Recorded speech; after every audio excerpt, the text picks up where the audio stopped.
Let no one who is not a mathematician read my works. Leonardo da Vinci.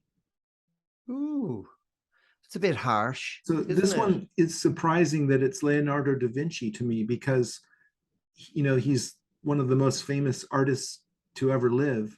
But we also have to remember he was a Renaissance man and he was working with both hemispheres of his brain. He was also an inventor of all kinds of things. Mm-hmm. And I think what he is saying here is that mathematics and geometry underlies all of his science and all of his art. And I actually wrote a book about Leonardo's paintings that show that they were all structured on the golden rectangle.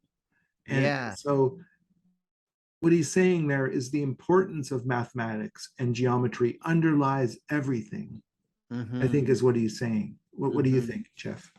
I think you're right. Yeah, I often think about these things like, the other big title was on Plato's Academy, and it's like, let no one ignorant of geometry enter, something like that. And then I kind of like sometimes I question that and I go, hang on a minute, is that not being really elitist? Like Leonardo's telling me I have to do mathematics and I'm not a mathematician. And then Plato was saying, let no one, are what's the Plato one actually? Yeah, that No one no one ignorant of ignorant geometry of enter geometry here. here. But I actually don't think he was. I don't think his spirit was elitist in that regard, even though he was a white male European, and we can go Mm-hmm. off on that. But I think Mm-hmm. what he was saying is similar to Da Vinci in that geometry is so important. It's almost like it reminds me of the Gate to Hades, which says, "Abandon all hope, all ye who enter here." Right? Mm-hmm. And so this is sort of like abandon your ignorance of geometry, all ye who enter into this academy.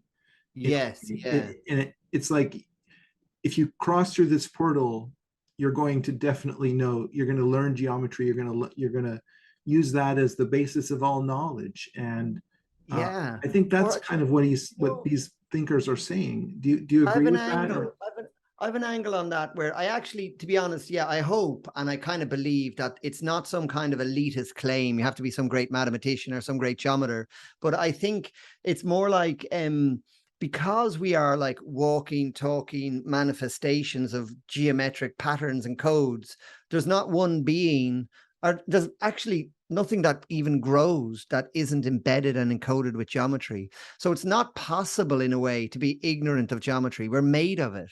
So well, in a weird way, it's it's possible to be ignorant of it, I think, because until you start tuning into that, you're well, unaware of it. But consciously, yeah. But I mean, like you as a being, you're imbued with geometry, So in a way, Plato's door is open for all and everyone. like you It's like just it's cut not. an apple across its equator and you have like a beautiful five-pointed star there. Yeah, or the relationship, the golden ratio from the top of your head to your navel to the soles of your feet is golden ratio. Or we are like literally walking, emanating fields of and we geometry. and we You know know, from physics studying atoms, there each atom is like a little sacred geometry. yeah, yeah, exactly. So maybe we should go back and rechange the inscription on these academies and just say everybody's welcome. Yeah, Open 24/7.